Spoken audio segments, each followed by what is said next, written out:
तुर्की न केवल एक एहसान फरामोश देश निकला, बल्कि पाकिस्तान के साथ भारत के खिलाफ वो युद्ध लड़ रहा था। सूत्रों के हवाले से खबर यह आ रही है कि तुर्की के 2 ड्रोन ऑपरेटर भारत के खिलाफ कार्रवाई में कि यासीन मलिक को छोड़ दो, ये कर दो, वो कर दो। क्यों छोड़ दें यासीन मलिक को? कितने बेगुनाहों का खून है उसके हाथों में, वो तो टंगेगा।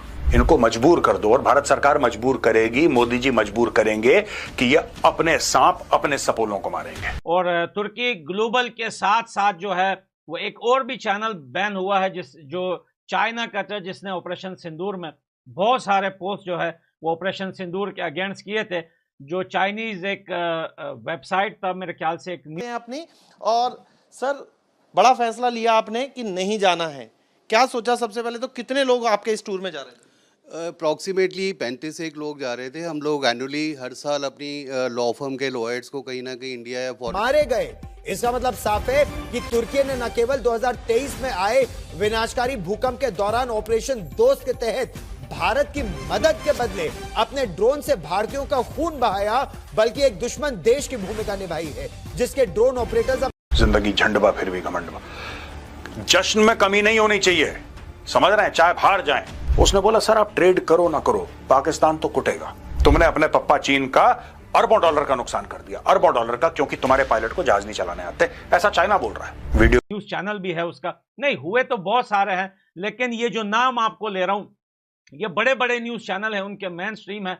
उसका नाम है ग्लोबल टाइम्स न्यूज के नाम से मेरे ख्याल से एक चैनल था चाइनीज का, वो भी बैन हुआ है। और डेस्टिनेशन पर लेकर जाते हैं।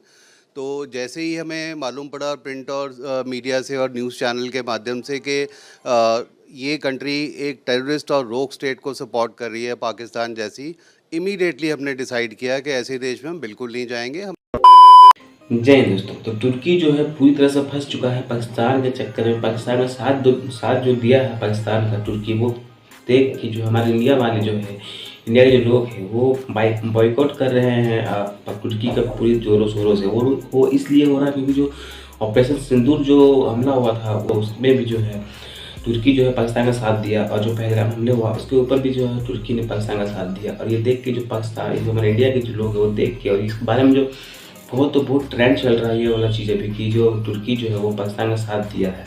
तो ये देख के जो हमारे इंडिया वाले जो है वो जो तुर्की जाने के लिए जो टूरिस्ट जो टिकट बनाते हैं, वो अभी 60% जो है वो डाउन हो गया है तुर्की के, इंडिया से तुर्की जाने वाले टिकट में। कई टॉपिक्स हैं और एक एक टॉपिक के बारे में मैं आपको डिटेल में बताऊंगा। सब बर्बाद हो गया। आसिम मुनीर, हमारे एडिटर ने बोला कि सर ये इस लायक नहीं है कि इसका नाम आसिम मुनीर का मैं करेक्ट लिखूं, इसने आई हटा दिया, कहता ASM मुनीर है इसका नाम, खत्म कर दिया। यहां पे शहबाज शरीफ ऐसे मुंह पकड़ के अपने बैठा हुआ है कि बम अगली बार कहां गिरेगा, पीछे आग ही आग। चलिए अगली स्लाइड पे चलते हैं। दोस्तों, भारत की एक बहुत बड़ी डिजिटल स्ट्राइक, ये 3 न्यूज़पेपर थे, इसमें से 2 चाइना के और एक टर्की का। मैं थे क्यों बोल रहा हूं? क्योंकि भारत ने है से थे कर दिया। ये TRT वर्ल्ड, इसको थैंक यू कर दिया। TRT वर्ल्ड वो था जो भारत के खिलाफ आर्टिकल्स लिखता था, प्रोपेगेंडा करता था, और भारत में एक खास तरीके का तबका जो भारत के खिलाफ जहर उगलता है, खास तौर से वामपंथी विचारधारा वाले, ये बहुत पढ़ते थे TRT वर्ल्ड को। निपटा दिया इसको। अब TRT वर्ल्ड आप और मैं तो वैसे भी नहीं पढ़ता था, कोई भी नहीं पढ़ पाएगा। इसका चैप्टर खत्म कर दिया। Global times, ladies and gentleman, global times is the official mouthpiece of the communist party of China. China की सरकार, चाइना की कम्युनिस्ट पार्टी, वो जो बोलती है ये वही छापता है। अगर इसको पीछे हटना होता है तो ये कहता है कि हम तो मीडिया हाउस हैं, हम तो अपनी राय दे रहे हैं, इसमें चाइना का कोई मतलब नहीं है, चाइना की सरकार का कोई मतलब नहीं है, मीडिया आजाद है। और जैसे इसको मैसेज पास करना होता है, फिर आप देखिए किस प्रकार अपनी बुकिंग्स कैंसिल करा दी। सर मुझे आप बता रहे थे कि परिवार के साथ टर्की जाने का भी प्लान था। हाँ, हमारा एक इंडिविजुअली अलग से प्लान था जो हमने अभी बुक ही नहीं किया था। अगर हमने डिसाइड कर लिया तो ऐसी कंट्री को तो शर्म आनी चाहिए। भारत ने सबसे पहले जब वहाँ भूकंप आया था, इतनी तबाही हुई थी, NDRF की टीमें भेजी, मोदी जी ने प्लेन्स भेजे, रेस्क्यू के लिए लोग भेजे, और इतना सामान भेजा उनको रिहेबिलिटेट करने के लिए। उनको शर्म आनी चाहिए ऐसी कंट्री को हमारे खिलाफ खड़े होते हुए। जी, राजन सिंह बता रहे हैं अपनी बात, लेकिन आप बताइए क्या नाम है आपका और क्या पहला विदेशी टूर था ये आपका? मेरा नाम आदित्य है। ये मेरा पहला विदेशी टूर तो नहीं था, बट जब हमें पता चला कि तुर्की और अज़रबैजान पाकिस्तान को सपोर्ट कर रहे हैं तो हमारे सर ने तो तुरंत ही ये ट्रिप कैंसिल कर दिया और सर ने बोला कि हम उन देश में नहीं जाएंगे जो पाकिस्तान को सपोर्ट करेंगे। पाकिस्तान को सपोर्ट करना मतलब क्लियरली टेररिज्म को सपोर्ट करना।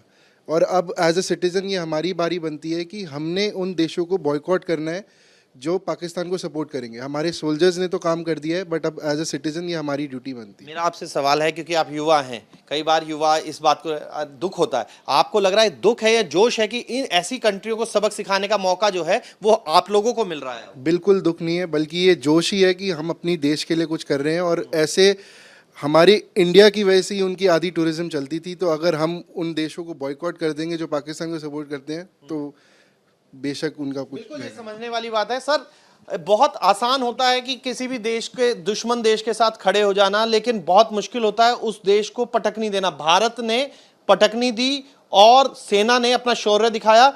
आप लोग जो कर रहे हैं, आपको लग रहा है कि ऐसा ही हर भारतीय को करना जरूरी है? जी, जैसे हमारे प्रधानमंत्री जी ने कहा था कि टेरर और टॉक एक साथ नहीं हो सकते, पानी और खून एक साथ नहीं बह सकते। तो ये बिल्कुल सीधी सी बात है कि हम वहाँ घूमने जा रहे हैं, एंजॉय करने जा रहे हैं, ऐसी कंट्री हम विज़िट करने जा रहे थे टीम बिल्डिंग के लिए। ये हम टीम बिल्डिंग के लिए ऑफिस ऑफ साइट होता है। तो जो कंट्री हमारी कंट्री का डिस्ट्रक्शन सोच रही हो, वहाँ हम बिल्डिंग कहाँ से कर सकते हैं? तो ऐसी कंट्री में विज़िट करने का कोई मतलब नहीं था, इसलिए हमने अपना ये प्लान कैंसिल कर दिया। हम अपने देश के साथ खड़े हैं, अपने जवानों के साथ खड़े हैं। जो हमारा नेशनल इंटरेस्ट होगा हम उसके बारे में सोचेंगे। हमने अपने जहन से भी निकाल दिया कि हमें टर्की या अज़रबैजान जैसी जगहों पर जाने के बारे में सोचना भी चाहिए। परिवार को बता दिया कि टर्की भी नहीं जा रहे हैं? जी बिल्कुल, टर्की भी। एक्चुअली मेरी बेटी ने ही मुझे ये बोला था कि डैडी, मैंने तो न्यूज़ में देखा कि टर्की हमारे इंडिया के अगेंस्ट है, वो पाकिस्तान को सपोर्ट कर रहा है। The moment I said these words from my 8-year-old daughter, I thought यार क्या ये हम क्या कर रहे हैं। हमने इमीडिएटली अपना जो टर्की का भी हमने टिकट्स बुक नहीं कराए हुए थे, खैर टर्की का, हमने इमीडिएटली वो प्लान कैंसिल कर दिया। अब हम कहीं दूसरी जगह का प्लान करेंगे। बात देश की आती 800 के लगभग, देखिए कंफर्म तो अभी तक मुझे नहीं पता, शायद और भी ज्यादा हुए थे, लेकिन कल जब मैंने न्यूज पढ़ी थी तो 800 के लगभग बुकिंग्स जो है वो कैंसिल हो गए थे। जो लोग टूरिस्ट जो इंडिया से तुर्की जा रहे थे वो सारे कैंसिल हो गए। और न सिर्फ ये टूरिस्ट, बल्कि बहुत बड़ी बड़ी शादियां भारत की जो है वो तुर्की के अंदर होती आ रही है। अगर आप लोगों को याद हो, कुछ अरसे पहले जो है अंबानी की बेटियों की शादी भी जो है वहां पर हुई थी। अब और भी बहुत सारे लोग थे जो वहां जाकर शादियां करते थे या घूमने जाते थे। उन सब पे जो है पाबंदी, देखिए सरकार की तरफ से पाबंदी नहीं लगी है, बल्कि लोगों ने जो है खुद खड़े होकर एक बाइकआउट स्टार्ट कर दिया है कि अब हम वहां नहीं जाएंगे। लेकिन सरकार की तरफ से जो लगी है वो कुछ न्यूज चैनल्स हैं उन पर लगी है। और ट्रेड जो होता था तुर्की के साथ इंडिया का, वो ट्रेड भी रोक दिया गया है। अगर आपको याद हो, कुछ टाइम पहले मालदीव के नाम से जो देश था, मालदीव के साथ भारत का इसी तरह जो है कुछ प्रॉब्लम्स आई थी। फिर उसके बाद जो है कंप्लीटली मालदीव का जो है बायकॉट किया गया था। और बहुत सारे, यानी कि आपको बताऊं कि मालदीव के अंदर, क्योंकि वो तो बिल्कुल पास ही पड़ता है, तो आधे से ज्यादा 75% जो है टूरिस्ट इंडियन जो थे वो मालदीव जाया करते थे, जिसके बाद वो रोक दिया गया था। लेकिन उन लोगों की इनकम कोई किसी और चीज से नहीं थी मालदीव की, और ट्रेड भी जो है रोक दिया था।